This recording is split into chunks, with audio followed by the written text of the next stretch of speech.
Have you ever done something so desperate, so unthinkable, just to hide a mistake? This is not a story of good or evil, but of hunger, guilt, and the strange ways love and punishment can dance in a poor man's home. Let me take you to a quiet little village, where a heron's theft sparked something no one could have imagined. In a faraway village, tucked between mud paths and silent trees, lived an old man and his wife. Their lives were simple, and their pockets nearly empty. Every morning, the old man would leave for work, earning just enough to keep a pot boiling.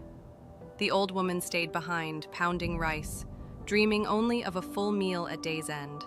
Their home was nothing more than a hut, with a creaky wooden door they shut with a loud bang every time they left. Right beside their home was a small muddy pit, and in it lived a heron. Now this wasn't just any heron. Each day, as soon as the couple left, the bird would sneak in. With a swift move of its beak, it would push the flimsy door open, step inside like it owned the place, and help itself.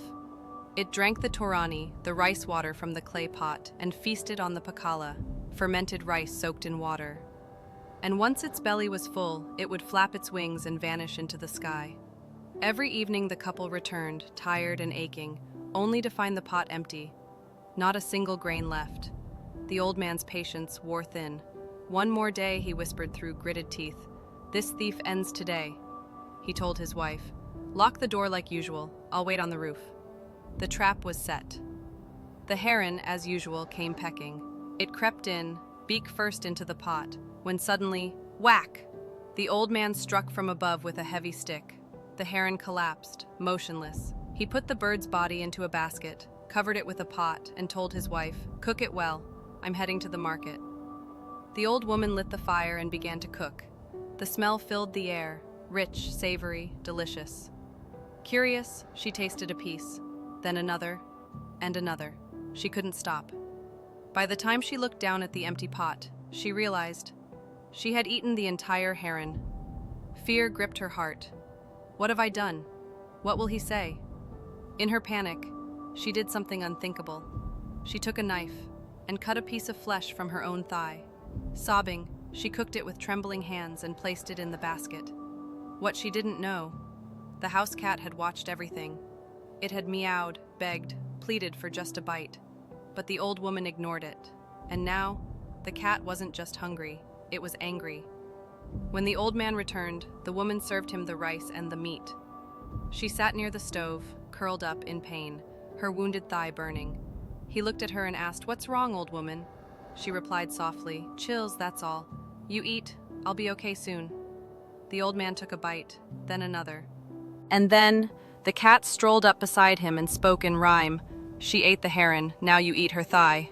He paused mid-bite. What did that mean? He shook his head. Just a crazy cat. But the cat wasn't done. "She fed you lovingly, fish and rice, but now I'll tell the truth, no lies." The old man, suspicious now, gave the cat some rice and meat. And in return, the cat spilled every last secret. The woman had eaten the heron and cooked her own flesh to hide the truth.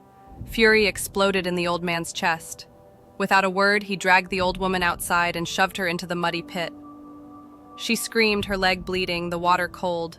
Tiny fish came nibbling at her wound. She cried and shook her head in agony. The old man returned and saw her shaking. "Why are you nodding like that? You want turmeric?"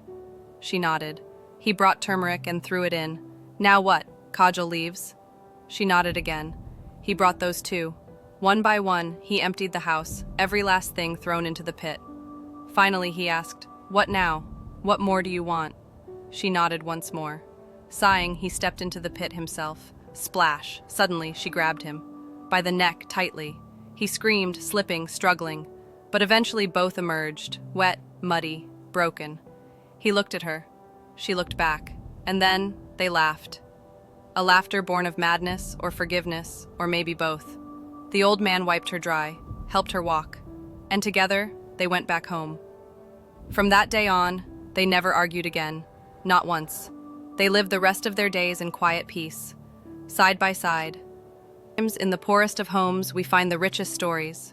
Stories of guilt, of punishment, of forgiveness, and love, twisted and strange, yet undeniably real. Because in the end, we're all just doing the best we can, even when we mess up.